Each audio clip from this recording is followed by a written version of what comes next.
What is going on, everybody, and welcome back to another Yu-Gi-Oh! OCG Structures chapter review. Today, guys, we are going to be going over chapter 15 of the Yu-Gi-Oh! OCG Structures manga. I've been doing a lot of these recently, actually. This is actually technically the third one that I've done this entire week, or at least in terms of the recording sessions it's been all in this week. I'm hoping that this is released before Saturday, which it should be out. It might be out Wednesday or something like that. That's what I'm hoping. Probably not, actually, but we'll see what happens. It's probably going to be out like Thursday or something like that. It depends on what some other videos that I have to do, but in any case, we are going to be doing chapter 15 today. That's basically the whole point of this. I hope you guys are excited. Weird intro, but you know, I need to have those once in a while. You know, it's not a problem to have one of those. So, very excited to get into this chapter. Hope you guys are excited as well. And without further ado, guys, let's not waste any more time and let's get right into it. So, what did I think of this chapter? I actually really did enjoy this chapter as well. These last two chapters are definitely going to be some chapters that I really do like, but we're starting off for where we left off in the last chapter. We just ended Shoma's turn. That's where it ended up in the last chapter. Then we had the whole thing where Yugioh says this is the your chance to overcome yourself and become a stronger duelist. And we have the start of Tendo's turn, which is where we actually kick off this chapter. We start off the duel. Tendo draws this card. He activates the continuous spell Cursed Outland, and by sacrificing 800 life points, he's able to add a second outlet to the Golden Lord from his deck. It then banishes the White Destiny from his graveyard and activates his effect to set the second Golden Land Forever directly from the deck, which, if you guys remember from the last chapter, was the one that completely shut Shoma down, as it left his board completely empty because of that card, because he tried to activate the effect to try to bring back one of his virtual monsters from the banish zone, or that was removed from play. So Shoma is a little bit terrified about this, because this was the card that ended up stopping him, but he's not done at this point. He activates the effect of his second outrage to discard it in a spell and send one of his cards to the graveyard. So he targets one of the face down cards that he set during the last of his turn, and is able to activate the second effect of his Outledge that is in the graveyard to send Cursed Outland on the field to the graveyard, and lets him bring back his other Golden Lord from the graveyard. So now he has these two big beaters on the field, and one actually gains 1,000 attack points because another one is on the field. So these monsters have 3,500 attack points. So this puts Shoma in the situation, as he is going to end up taking damage for this, a total of 6,000. And this puts Shoma in a kind of spot to be able to survive, but Tendo has a strategy for this, as he can use the two monsters on this field to actually go into an Xyz summon for Super Dreadnought Rail Cannon Gust of Max, which I have not heard of these the Super Dreadnought in a very long time. If anyone doesn't remember who used this card, I do not blame you. I actually almost forgot about it until I kind of looked it up, and actually, I didn't even look up the character. I just remembered it off the top of my head. Lucky me. As this was Annika Boom's ace monster in the Yu-Gi-Oh! Sexual anime. I don't know if that's a specific one, but she used a bunch of train monsters, and this was one of her big things to get these big Xyz monsters. At least it has, I think it is the same, because it has the effect to deal 2,000 points of damage, which is the one, because I remember like the Yuma versus Anna duel, when she thought that Yuma was the one that was like in love with her at that point. Yeah, there were some weird things in Zexo as well, but getting back to the point, basically in doing this, he is able to deal 2,000 points of damage to Shoma and would win the duel right there, and OTK actually, so that's actually pretty interesting as well. It just shows how powerful Outledge can do it, because it could shut down your opponent very quickly and then do just basically direct attacks, get this monster on the field, and is able to OTK very easily because of how high their levels are. So he goes and tries the attack with the first Outledge, and it actually goes through, and Shoma is able to take a good amount of damage. He takes 2,500 points of damage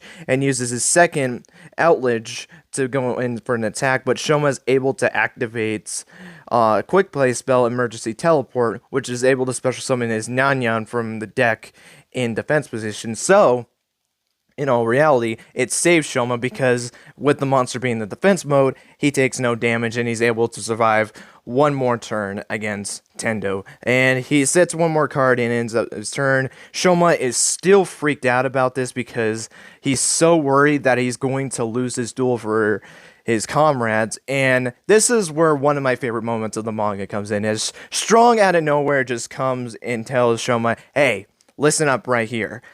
You need to just duel like yourself. You're not dueling like yourself, and you need to focus on the duel and just duel. Like, have you been dueling? Like, he even states that he doesn't care about the cards. Like, losing is not a big deal. And even Tendo says, like, it's not bad to lose. And you could say it was a smart aleck comment, but honestly, he's right.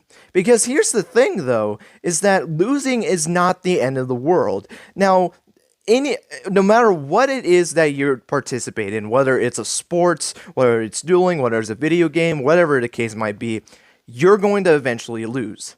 And if you're on a team, like in a save for like a sport or something like that, and you lose, you might feel like you're dragging down your team. But here's the thing, no, it happens. You're gonna lose eventually, and whether it's your fault that ended up happening or what, it happens. So, and it's fair because Shoma doesn't know this because he's never been in this kind of tournament situation before. Agiha mentioned that in the last chapter where he has never like been in a tournament before. The only person he really dueled against was her. So I feel like Shoma really didn't know how to comprehend not only just dueling in a tournament style like this, but the duel with his teammates. But basically, he just has to duel the way he's been doing, like when they were just doing it simultaneously, like we mentioned in the last chapter, they were doing it simultaneously. That's why you were able to get 3-0 scenarios, which was a pretty cool way. I don't think I've ever seen that before, which I've never seen like a kind of tournament style where it was a 3v3 style before, so I still thought it was pretty interesting. But he gives them the pet talk. Shoma's able to snap out of this, and now he's gotten all of his motivation back to doing this, and now he can actually focus on the duel and continue with the duel without feeling like he's going to let his team down. And that's a really big moment, not only for Shoma, because now he's trying to grow out of this, and it also is a growing moment for Strong to kind of show, like, hey, basically being the bigger man of that scenario and telling him to get his head out of his butt. It's okay to lose. Just duel the way you've been dueling. And think about when Shoma dueled the last time against Tendo. He lost, right?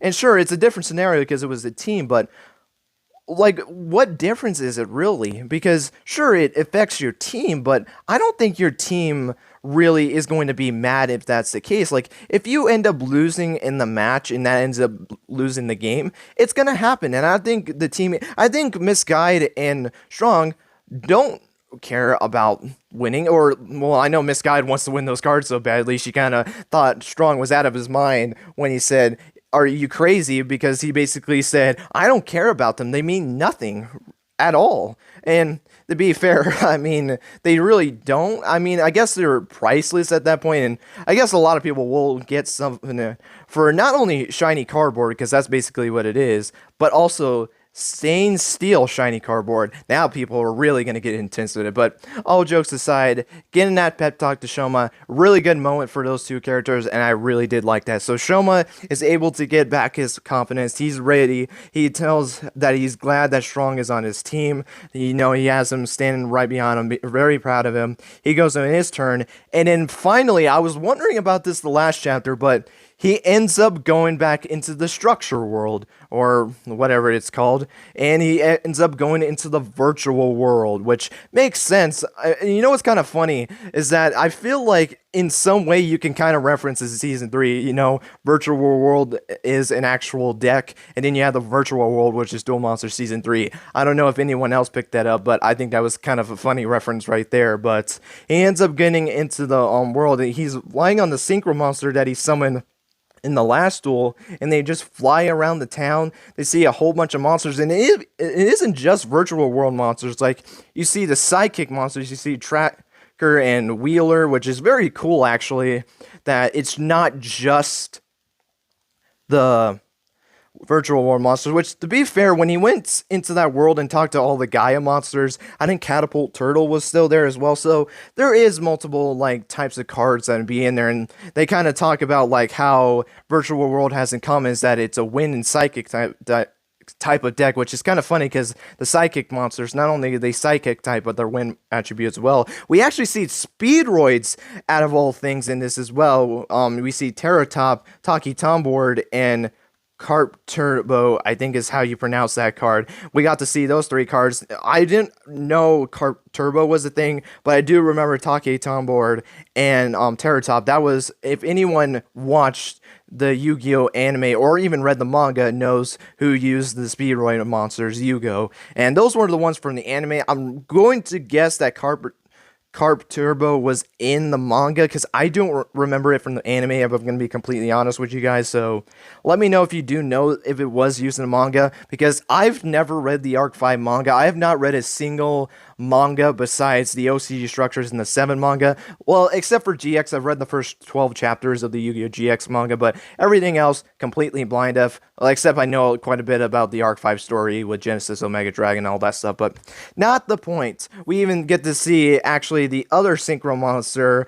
Virtual World Beast, Juju, and the 3 Xyz monsters, Phoenix Fan, Dragon Long, and Shell Jaja, all just standing there. They're kind of like statues, almost in a way. It seems like they just have like a perch and they kind of look like a statue in like the castle. Like you can see some like ancient places where they like might have like the lion statues or something like that. I kind of feel like that's what the kind of representation is with these monsters. I don't know, that's what it feels like to me. And he basically tells them to use the power of many types of monsters to unleash the virtual world's true power. And that's what Shoma ends up doing as he draws Terratop, summons it by its effect, which is able to special summon itself, then activates the effect of Tagi Tomboard from his deck, which is it, or no, he activates Terratop's effect to summon Taki Tomboard. I don't know, that one was a little bit confusing to me for some reason. But this is when he activates his Eldritch, the Golden Lord's effect, or attributes it to activate Golden Land Forever. Excuse me, I switched it around a little bit. But he uses Golden Land Forever, just like what happened last time. And since Shoma was trying to special summon a monster, not only is the effect negated, but it destroys Terratop. And Shoma, you would think like, oh shoot, he'd be in this situation again. But no, Shoma's in full confidence, as he basically baited Tendo to use his Golden Land Forever trap card. That way he can actually go into what he was actually going to do, as he ends up using the effect of Virtual World Mahim Lulu in his hand by targeting the continuous spell Virtual World Gate Quinlong on the field to be able to bring the monster out onto the field. And this is where he gets to go into a little bit more plays. But here's the thing though. Tendo uses Max C. Just like in the last duel, that was probably the card that basically shut Shoma down, because when Max C, if your opponent special summons a monster, he gets to draw a card. So now this puts Shoma in this situation again, where if he wants to summon his Lulu to the field, he has to let him draw a card. If he special summons Lulu to the field, Tendo gets to draw a card. And in this case, he decides to special summon Lulu to the field, and Tendo is able to draw a card. And Tendo already knows that there's many other things that he could do. He can Nyan onto the field, which would give him another chance to use Maxi's effect to draw a card. And he just basically is 3 steps ahead of him. He knows that he can gain a massive advantage with Shoma's special summoning of his virtual world monster. So now Shoma's in the case of where, like, does he want to keep special summoning monsters? And that's actually how they end the chapter off, because now Shoma is trapped again in a Max C scenario, to where does he want to take the chance of having special summon monsters but let him draw with Max C's effect?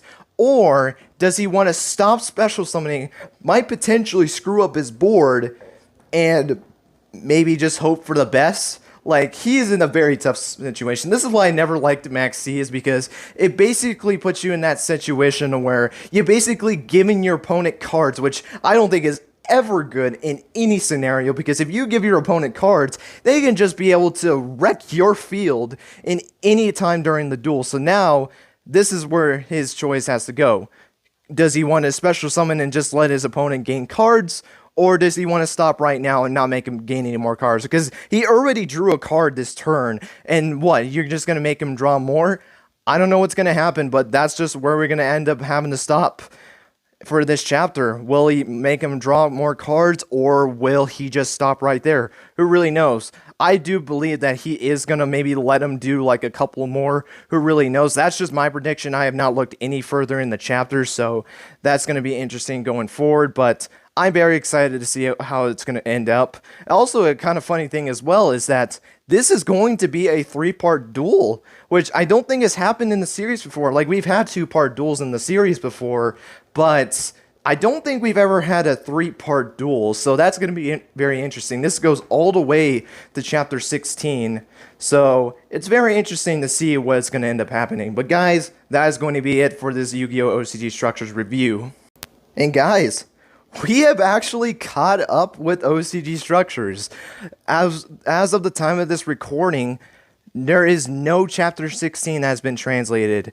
And it just feels weird to finally caught up. I thought I was about to catch up with chapter 13, but that ended up being the case. 14 and 15 came out of nowhere, and this is where we're at this point. And I'm just very excited, or very happy, I should more say, that I'm finally caught up with this manga. Now I can actually follow the manga like normal. Well, kind of. Because the OCG Structures manga is stopped for us, because there is actually up to 21 chapters in this. They are up to chapter 21 in terms of the actual ones in Japan, or at least that I know of. There is actually a different translation for a different language, but there is no chapter 16 through 21 for us, so we just have to wait until the translation can actually be done. So for that, guys, that's going to be it for the OCG Structures reviews for a while, until the next chapter comes up. So what does that mean? Well, really not much. I just gotta wait until the new chapter ends up coming out. But in terms of just manga stuff, I actually got some ideas in mind for what we can do while we wait. I actually have 2 video ideas in regards, well, one in regards to the OCG Structures and one in regards to the Seven's manga. And by the way, they're just going to be the same video, but it's going to be different. Very excited to do that. And now thinking about it, there might be a returning series coming to this channel. I haven't done this series in a very long time, so it will definitely be weird coming back to it, but I really want to do it again. I really had fun doing that, and I just love doing the manga reviews, so I kind of want to go back into this. And if anyone has been on the channel for a very long time and knows what it is, don't say anything to the newer viewers, but I'm just going to say this. I'm very excited to give it another whirl at it. And I will say, though, when the Yu-Gi-Oh! 7 Chapter 4 comes out and Chapter 16 of OCG Structures come out, those will be priority focused. They will go straight, my time will go straight into doing those. So I'm not going to be waiting until they pile up again. I'm just going to do them when they come out as soon as I can actually get to reviewing them, obviously. So, with that being said, that is going to be it for the Yu-Gi-Oh! OCG Structures reviews for now, until Chapter 16 comes out translated. But guys, that is going to be it. Thank you guys so much for watching, and until next time, guys, take care and have yourselves a great rest of your day.